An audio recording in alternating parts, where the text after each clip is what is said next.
Sumpaan nating dalawa, walang susuko.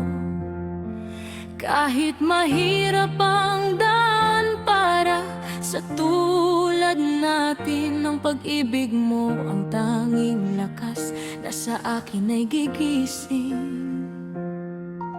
Akala ko sapat na ang aking pagiging haligi, na kaya kong punan ng kulang sa bawat sandali. Ngunit isang araw, nagbago ang ihip ng hangin. May tunay na lalaki na raw na pumuno sa iyong paningin. Masakit, pinagpalit sa lalaking di ko mapapantayan. Ang pagkatao ko, bigla mong kinuwestiyon at iniwan. Sumama ka sa kanya, binitawan ng ating nakaraan. Ngunit ang mas masakit, pati mga anak mo iyong tinalikuran. Iniwan mo sila sa akin, sa kandungan ng isang tomboy, sa gitna ng unos at luhang patuloy ang dating ng dalo.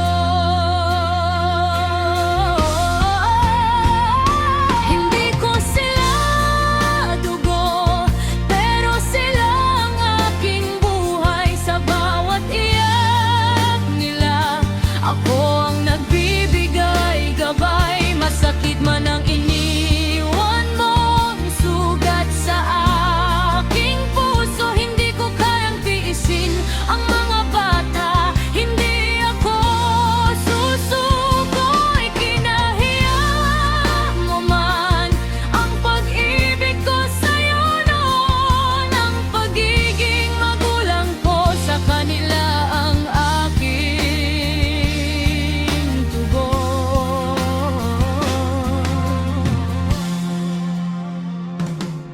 Gabi-gabi nagtatanong sila kung nasaan si mama.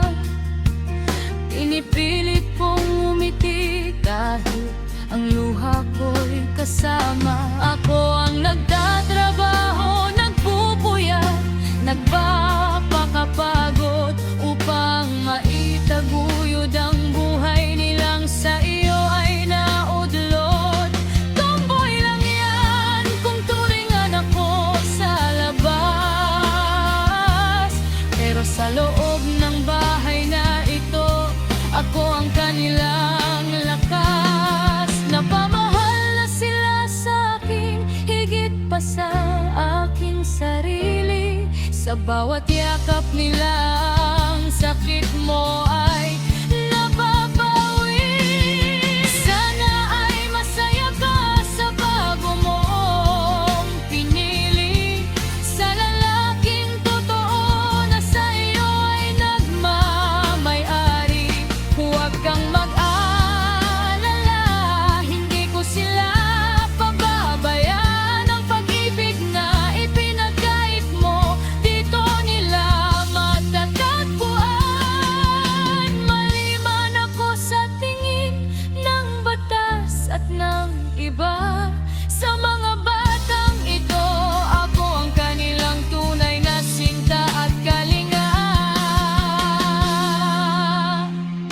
Hindi ko sila dugo, pero sila ang aking buhay. Sa bawat iyak nila, ako ang nagbibigay gabay. Masakit man ang iniwan mong sugat sa aking puso, hindi ko kayang tiisin ang mga bata. Hindi ako susuko, ikinahiya mo man ang pag-ibig ko sa'yo noon. Ang pagiging magulang ko sa kanila ang aking tugon.